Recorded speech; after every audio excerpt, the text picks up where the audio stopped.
നമുക്ക് അടുത്ത ഒരുപാട് ഈ ബീച്ചിലേക്കുള്ള ഒരുപാട് വിവരങ്ങൾ നമുക്ക് കാണാം. ഗായ്സ്, ഇത് മുഴപ്പിലങ്ങാട് ബീച്ചാണ്. മനോഹരമായ നല്ല നല്ല സ്ഥലങ്ങളുണ്ട്. നമുക്ക് ബീച്ചിനെ പറ്റിയിട്ടൊന്ന് കാണാമല്ലോ. അടിപൊളിയായിട്ട് നമുക്ക് കാണാത്തവർക്ക് അതിമനോഹരമായിട്ടുള്ള സ്ഥലങ്ങൾ നോക്കാം.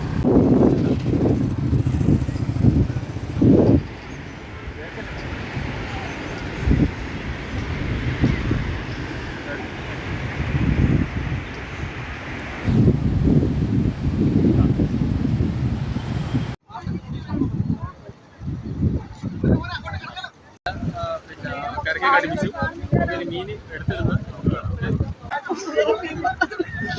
ഹായ് ഗൈസ്, നമ്മൾ ബീച്ചിൽ വന്ന് തിരിച്ചു പോവാണ്. ഫാമിലി എല്ലാവരും ഉണ്ട്. പക്ഷേ ഫാമിലിക്ക് നിൽക്കാൻ ഇപ്പോൾ അവർക്ക് ഇഷ്ടപ്പെട്ടില്ല. പിന്നീട് തീർച്ചയായിട്ടും എല്ലാവരും നമുക്ക് കാണാം. നിങ്ങൾ സബ്സ്ക്രൈബ് അതുപോലെ തന്നെ ലൈക്ക് ചെയ്യുക.